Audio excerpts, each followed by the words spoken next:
What's up, Mac Nowstalgia? Dave here, the review of the Righteous Gemstones Season 4, the fourth and final season of the HBO comedy series is out now in full. I think I speak for most people who have seen this series from Danny McBride, David Gordon Green, Jody Hill, that they really enjoyed their time on this ride with the Gemstone family. The Righteous Gemstones is one of the funniest comedy series of the last decade, but season 4 definitely ran out of narrative juice. While the humor was still there, it did feel like we were kind of running out of story to tell. It's definitely a season with the least going on, the least kind of conflict and any sort of real narrative momentum, but it did end, I think, in a pleasing place as a send-off for all these characters.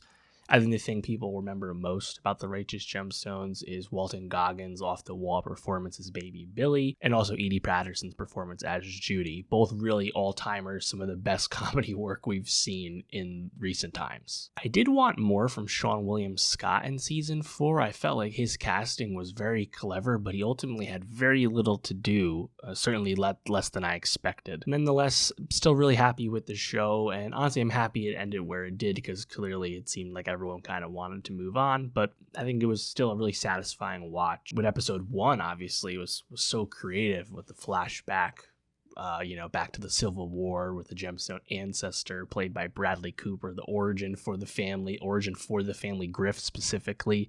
Very well done, looked amazing. Cooper was great.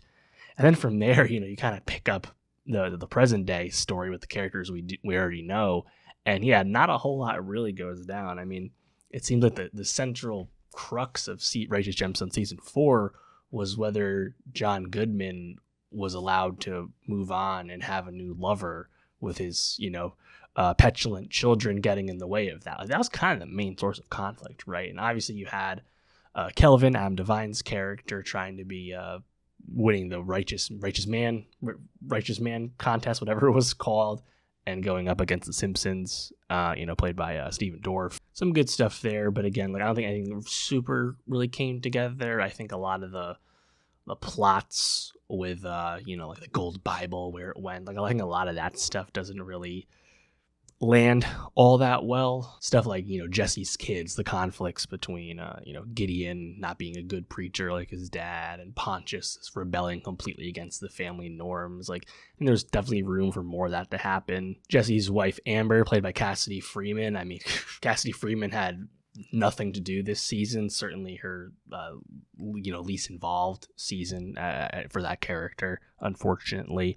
I did enjoy some of the Tim Balls stuff with, BJ obviously getting somewhat paralyzed, or at least temporarily, wounded in a wheelchair following the pole dancing mishap at the beginning of the season. And as a result, he has the capuchin monkey as a care animal, and that being a wedge between BJ and Judy. I thought that was pretty funny, and the stuff with the monkey at the end was pretty heartfelt.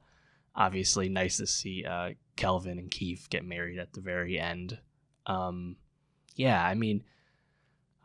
think just you look back on, the earlier seasons, I think the satirical elements of making fun of, mega church, devout, Christian types and all of that grifting, that was a lot sharper of a critique, and the humor was really refined. And obviously that's still here, but this is just kind of the characters riffing and playing the hits at this point. And this is a type of show that, it's been commonly said now that Righteous Gemstones certainly could have went on for a very long time and kind of become an Always Sunny in Philadelphia type of series, where is there much in the way of character growth or meaningful narrative? No, not really, but the vibes, the hang is there the entire time.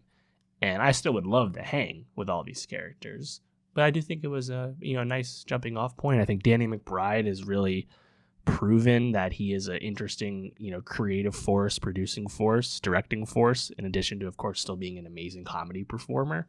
So we have to be excited about what he does next, and I'm sure HBO will continue to want to be in business with him. And of course, I need to see what Edi Patterson is up to next, because she, of course, was the breakout star of this series.